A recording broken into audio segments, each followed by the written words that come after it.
When you're looking into getting full body tracking, you've basically got two main routes. Base station trackers like Vive 3.0s or Tundras, or IMU based trackers like Slime VR.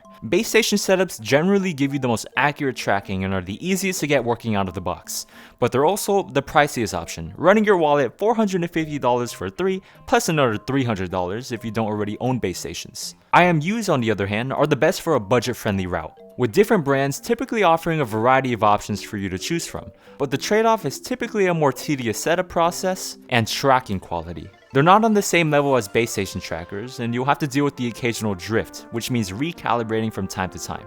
And up until now, those were basically your only options.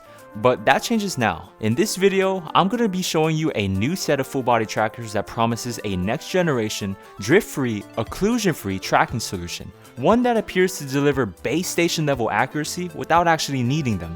So turn on your headsets and get your straps ready so that you can spend the next 10 hours sitting in front of a mirror. Today, I'm going to be talking about FluxPose.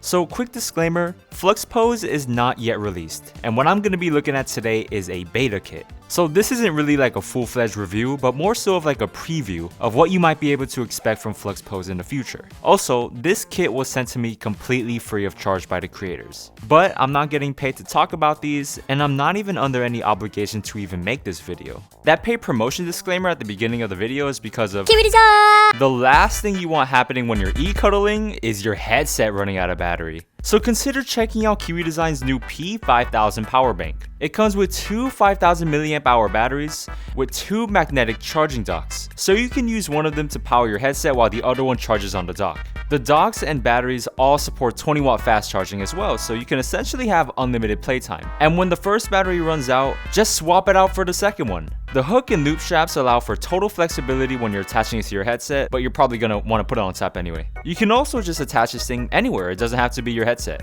After all, it's basically a portable charger. Attach it to your tripod to charge your camera, your PC to give it that extra boost. It doesn't matter how much you move, these things aren't coming loose. They're really lightweight and small, which is perfect for traveling. So if you're interested, check out the affiliate link in the description below.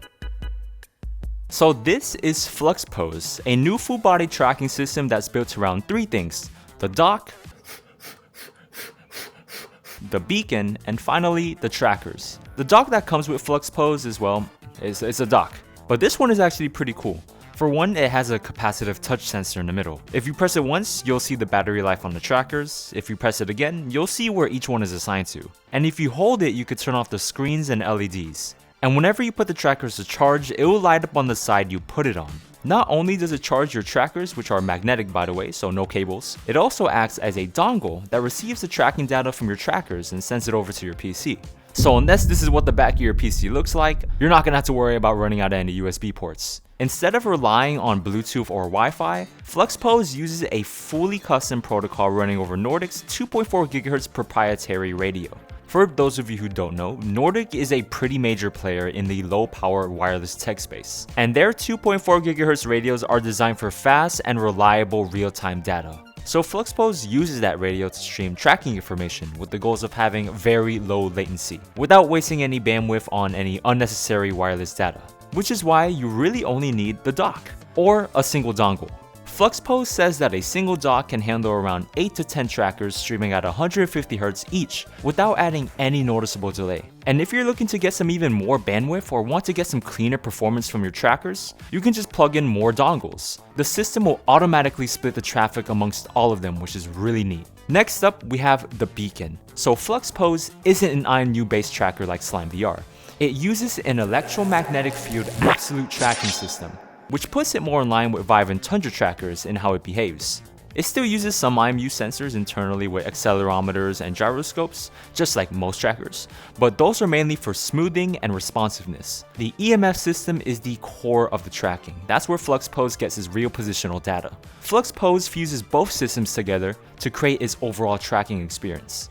Finally, let's talk about the trackers. These are some of the most impressive parts of the system. Seeing them in person was a pretty big wow factor for me because not only are they smaller than slime trackers, but they feel like nothing in my hands, as if they're like hollow on the inside. Oh fuck. These trackers only weigh 15 grams.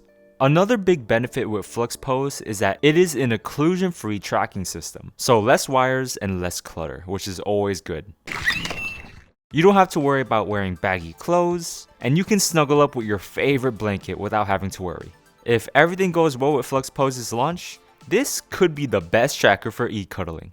So before these get shipped out to you, each tracker goes through a very detailed calibration process. There's a lot of wording here that I don't fully understand myself, but here it is anyway. Basically, FluxPose does a ton of testing with their accelerometers and gyros to make sure they're up to snuff, and any corrections that they need to make get supplied. They also mentioned that a lot of these values get tuned while you're actually playing, so it is honestly really impressive stuff. So here's how the beacons and trackers work. Now the beacon is what makes FluxPose feel different. The beacon creates a 1.7 meter magnetic field around you. The trackers know exactly where they are because they measure the position relative to the beacon's magnetic field. As long as your trackers stay inside that bubble, they get accurate, occlusion-free positional data. And because the beacon is worn on your waist, that entire tracking bubble moves around with you. Wherever you walk, the bubble follows. You're not locked to a room where your base stations are. Of course, if you're using a headset like the Index or beyond that rely on base stations, you won't be able to reap these benefits. But for someone with the Quest or the Steam Frame in the future, you're in luck. So on FluxPose's website, you can choose between 3 different kits: the Lite kit, Core kit, and Pro kit. The only difference between them is the amount of trackers you get. They all vary in price significantly, coming in at €339, €479, and €689. But it's important to note that these FluxPose kits don't come with the straps included.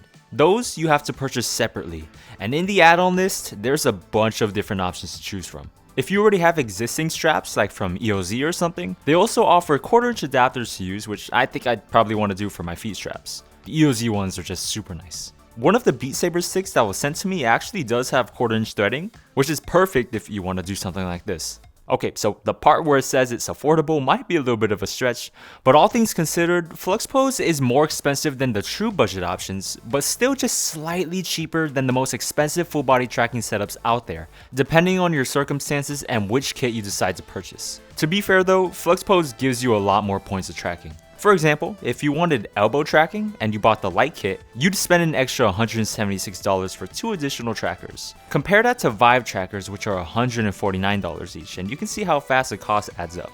So the true question is whether or not these trackers are actually any good. But real quick before that, let me show you guys the unboxing. Just to be clear, once FluxPose officially launches, you probably won't get a personal thank you letter, a box with your name on it, or all these other extra goodies. Again, all of this is a beta kit sent out to a handful of people, but I thought I'd show you it anyway. The proper consumer version of FluxPose is going to be much different. So next up, I'm going to show you guys the setup process, which for me, besides tracking quality, is a big factor in what makes or breaks full body trackers. I think I've just gotten so used to my Vives and them just like working when I turn them on, that any extra process that I have to do to get some trackers working just makes me go like, So the first thing to do was plugging the dock into my PC, and then setting up the straps. There's definitely a lot of them, but honestly it was as painless as it could have been, considering that everything already sort of came assembled. Not 100% sure if it will be like this once it launches. And next is installing the adapter for your VR headset. So similar to the unicorn method that a lot of Quest Pros players use, FluxPose requires you to use one of the trackers for your headset. So a lot of these mounts are prototypes. FluxPose told me that they're still kind of working around how to best make these mounts, like the Big Stream one for example. A problem that I had with the mount is that once I attached it, it actually just blocked the head strap from connecting. So yeah, it's a little finkety, but if we go to something like the Quest 3 mount for example, it is pretty perfect and I had no issues with it after I attached it. So after all that, the next step is to assign the trackers to whatever limb you want. So we're almost there. Next is finally putting on the straps and your trackers. This is probably my least favorite part of the whole setup. Like I've mentioned before, I don't really like spending a lot of time just getting ready for VR. One thing I love about my Vive trackers is that they are just the easiest to get up and running.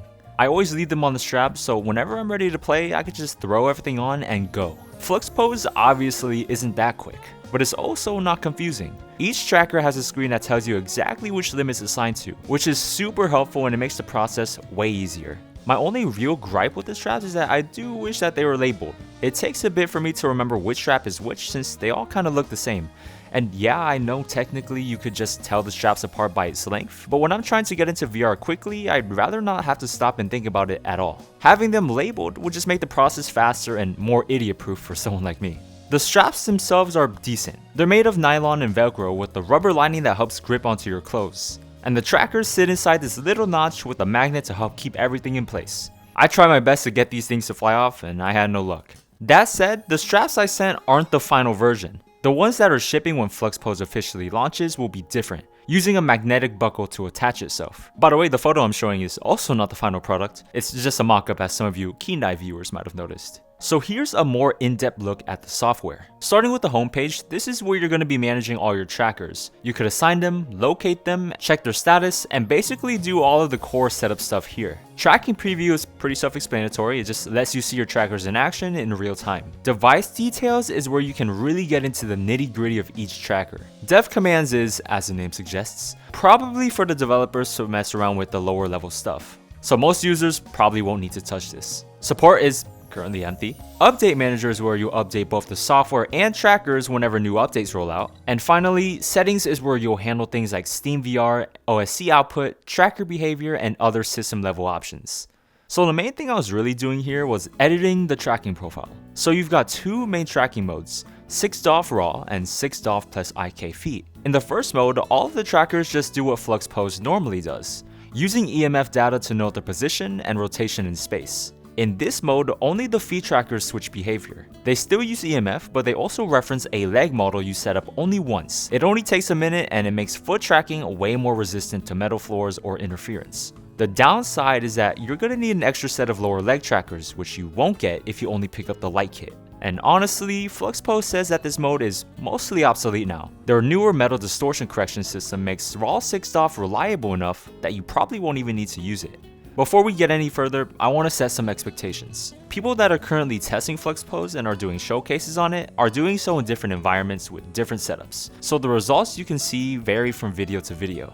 On top of that, how good the tracking looks is heavily dependent on both the user's body proportions and the avatar they're wearing. If an avatar's limb lengths or joint placement doesn't match the person using it, things like odd bends or unnatural poses can happen, such as my feet looking a little unnatural here.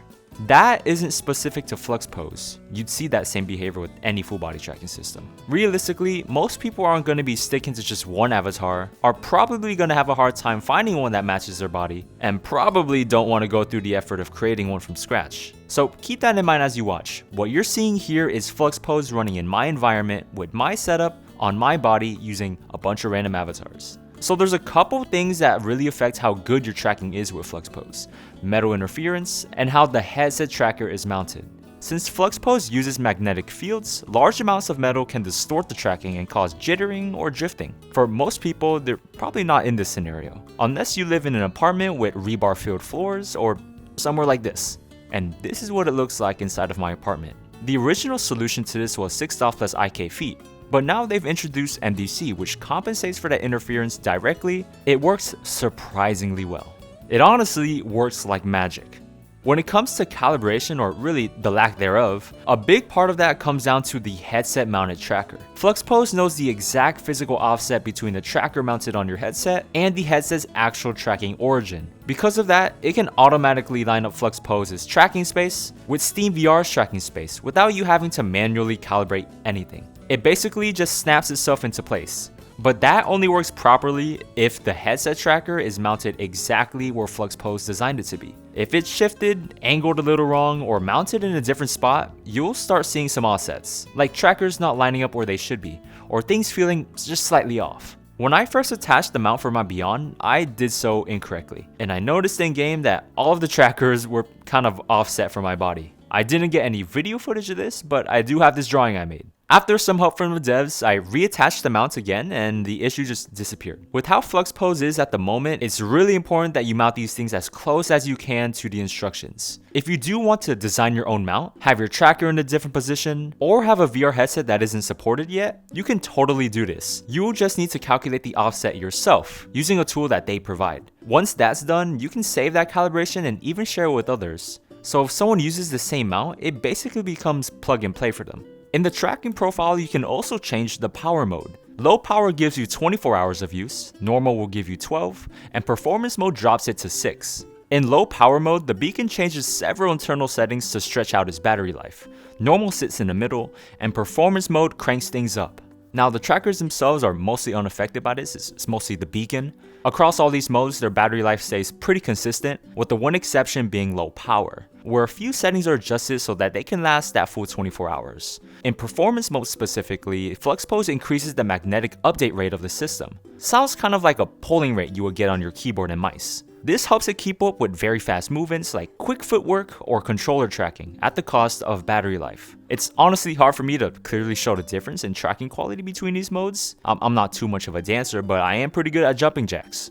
FluxPose does have recommendations on their website for which mode to use depending on your use case. But realistically, I think most people are probably going to end up sticking with normal mode. One thing I really wanted to test was the difference between the 3 kits you get with FluxPose. All of the footage you've seen so far was captured using the Pro kit with all 8 trackers. Minus one tracker though, because unfortunately one of them came dead on arrival. So there's no chest tracking here. Now here's a comparison of all 3 kits. I also threw some Vive trackers into the mix, just so you can compare. Even though the Pro kit is the most complete and most popular option according to the Kickstarter page, I think the Lite and Core kit are still some of the more interesting ones to take a look at. They're more accessible than the Pro kit, and the big question is whether these lower tier kits can still deliver good, usable tracking without needing to jump all the way up to a full Pro setup. If these 2 kits hold up well, that makes FluxPose a lot more flexible depending on what kind of tracking someone actually needs. Some things that I noted was that the Lite kit is obviously the weakest of the 3 sets, but I found it to still be viable if you aren't really going to be doing anything crazy.